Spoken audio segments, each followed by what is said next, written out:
네, 한글 창제의 원리 두 번째 파일입니다. 자, 이번에는 합용, 그쵸? 합용의 원리에 대해서 살펴볼 건데요.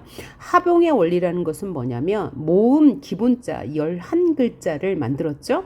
그것을 다시 합쳐서 이중 모음을 만드는 것을 우리는 합용의 원리라고 합니다. 자, 예를 들면 여에다가 이를 한 번 더 합쳐서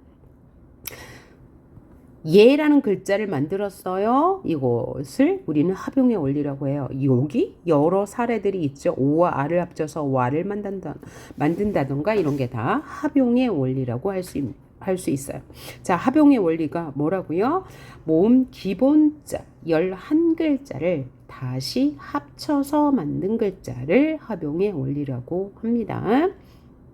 자, 그리고 창제 당시에, 훈민정음 창제 당시에 기본자는 18자였어요. 자음 17개, 모음 11개였죠. 하지만 현재는 옛 이음과 반치음, 여린 히읗, 아래 아가 소실되어서, 즉 언어의 역사성에 의해서 네 글자가 사라지고 현재는 14자를 쓰고 있어요.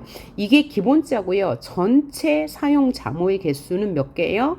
40개죠. 자음이 몇 개 사용해요? 현재 19개. 가나다나 바바사 아자차카타파 빠따싸짝 빠까지. 그 다음에 모음은 단모음 11개와 이중모음 10개 합쳐서 21개를 사용해요. 그래서 총 개수는 40개죠. 기본자는 14개고요. 자, 이렇게 합용의 원리를 봤고요. 이제는 합자의 원리를 봅시다. 합자의 원리라는 것은 자음자와 모음자를 합쳐서 글자, 즉 음절을 이루는 방식을 말해요. 음절이란 한 번에 발음할 수 있는 글자를 말하죠. 그래서 합자의 원리, 한 글자를 만드는 원리, 자음과 모음을 합쳐서 한 글자를 만드는 원리를 합자의 원리라고 하는데요. 이 합자의 원리는 네 가지 방식이 있습니다. 모음 하나로 글자 하나를 만들 수 있어요. 이렇게요. 자, 그런데 얘는 왜 모음 하나로 봐요? 초성에 있는 이응은 음의 가치가 없기 때문입니다. 그래서 아, 예, 의, 에 이런 글자들은 모음 하나로 이루어진 글자이기 때문에 음운의 개수가 몇 개요? 하나예요. 다음으로 자음과 모음자를 합쳐서 글자 하나를 이룰 수 있어요. 이런 거죠. 그 다음에 가나다라 마바사 이런 것도 모두 그죠? 자음과 모음을 합쳐서 만든 글자로 볼 수 있죠. 자음과 모음을 합쳐서, 즉 초성과 중성을 합쳐서 우리는 이런 글자 가나다라 마바사 글자들을 볼 수 있고, 모음과 자음을 합쳐서 초성이 아니고 초성은 음가가 없는 이응이 쓰였으니까요. 초성은 없는 거고요. 중성과 종성을 합쳐서 만든 글자를 볼 수 있어요. 이런 거죠. 초성에 있는 이응은 음가가 없기 때문에. 그럼 얘는 음운의 개수가 몇 개예요? 원이라는 것은 우와 어를 합친 중성 하나, 모음 하나에다 받침으로 사용된 니은 하나. 그래서 음운의 개수는 2개가 되는 겁니다. 모든 음절의 모음의 개수는 하나예요. 무조건 하나. 이중 모음은 모음 하나로 보기 때문입니다. 그 다음 네 번째로는 자음, 모음, 자음자를 합쳐서 초, 중, 종성을 합쳐서 이런 글자를 만들 수 있죠. 자, 그럼 얘는 강이라는 글자는 음운의 개수가 몇 개예요? 3개죠. 초성, 중성, 종성. 종성에 있는 이응은 음의 가치가 있어서 음운의 개수에 포함됩니다. 자, 여기서 기억해야 할 것이 뭐라고요? 모든 음절에는 중성, 즉 모음의 개수는 하나라는 것 기억해 두시고, 또 하나는 초성에 있는 이응은 음가가 없기 때문에 음운의 개수에 포함되지 않는다는 것 기억해 두셔야 합니다. 자, 그러면 음소 단위의 음을 이 글자를 음운의 개수를 한번 헤아려 봅시다. 자, 음소할 때 음은요, 초성에는 음가가 없고요. 으라는 모음 하나, 미음이라는 종성 하나, 중성 하나, 종성 하나로 이루어졌기 때문에 얘의 음의 음운의 개수는 2개, 소 역시 2개, 단위 할 때는 초, 중, 종성이 다 있기 때문에 3개, 위 할 때는 우와 이가 합쳐진 모음 하나이기 때문에 하나, 의도 역시 하나, 음은 2개, 을 2개. 이렇게 의문의 개수를 헤아려야 돼요. 의문의 개수를 묻는 문제도 시험에 나올 수 있습니다. 자, 그리고요. 한 글자가 한 음절을 나타내죠. 음절이라는 것은 글자 하나란 소리죠. 글자 하나를 나타내는 음절 문자이다. 그러니까 음절 문자라는 소리가 뭐예요? 한 글자라는 소리예요. 또 하나는 음소 문자라고도 하는데 한글을 음소 문자라고도 하고 음절 문자라고도 하는데 얘 2개의 뜻은 달라요. 음소 문자라는 것은 자음과 모음이 따로 있다는 소리예요. 음소 문자가 뭐라고요? 자음과 모음이 따로 있다는 소리예요. 자음과 모음이 따로 있다는 거고 음절 문자는 글자 하나가 하나의 소리를 낸다는 것이죠. 그래서 한글은 자음자와 모음자를 음절 단위로 모아 쓴다고 해요. 자, 음소 문자는 뭐라고요? 자음과 모음이 따로 있는 글자란 소리고요. 그 다음에 한글은 소리를 나타내는 표음 문자이다. 표시한다. 소리 음자예요. 소리를 나타내는 문자예요. 그래서 음소 단위의 음을 표기하는 문자이다. 음소 단위라는 것은 뭐예요? 자음과 모음 단위의 음을 표기하는 문자라는 소리고요. 하나의 글자가 음과 상관없이 일정한 뜻을 나타내는 표의 문자는 한자가 해당한다는 소리입니다. 그러니까 한자는 표의 문자. 표의 문자는 뭐라고요? 소리와 관계없이 의미를 나타내는 글자예요. 자, 한글은 표음 문자예요. 소리를 나타내는 글자 한자는 표의 문자입니다. 자, 또 하나 살펴봐야 할 것은 한글이 독창적이고 과학적이고 실용적이라는 건데요. 그럼 왜 독창적이라고 합니까? 자음자는 상형의 원리에 의해서 만들어진 글자이기 때문이에요. 발음기관의 모양을 본뜬 거고 모음자 역시 천지인이라는 그쵸? 상형의 원리에 의해서 만들어진 글자이기 때문에 누구도 사용하지 않았던 창조적인 독창적인 글자라고 할 수 있고요. 그 다음에 과학적이라는 것은 합성의 원리에 의해서 모음자를 만들었고요. 기본자에다가 기본자를 합친 합성의 원리에 의해서 만들었고요. 또 하나는 자음 기본자에다가 획을 더하는 가획의 원리에 의해서 글자를 만들었기 때문에 과학적이고, 또 과학적인 이유는 같은 발음 기관에서 나는 소리는 글자의 모양이 비슷하죠. 그리고 글자의 모양이 비슷한데 획이 더해짐에 따라서 소리가 세진다는 원리가 적용이 되었기 때문에 과학적이다라고 할 수 있고요. 실용적이라는 것은 28글자의 기본자로 아주 다양한 수천 개의 글자를 만들 수 있기 때문에 실용적이라고 할 수 있는 거죠. 자, 한글의 우수성 뭐라고요? 과학적이다, 독창적이다, 실용적이다. 과학적인 이유는 상형의 원리에 의해서 기본 글자를 만들었다는 것. 그 다음에 독창적이라는 것이 상형의 원리에 의해서 만들어졌다는 것이죠.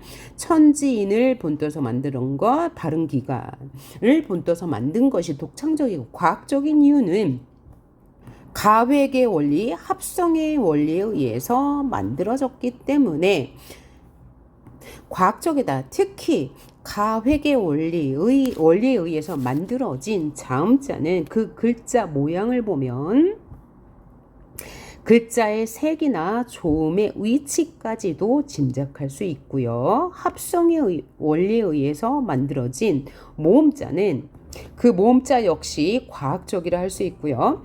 또 실용적인 이유는 28개의 글자로 수만 개의 글자, 28개의 음운으로 수만 개의 글자를 아주 쉽게 사용할 수 있기 때문에 실용적이라고 할 수 있죠.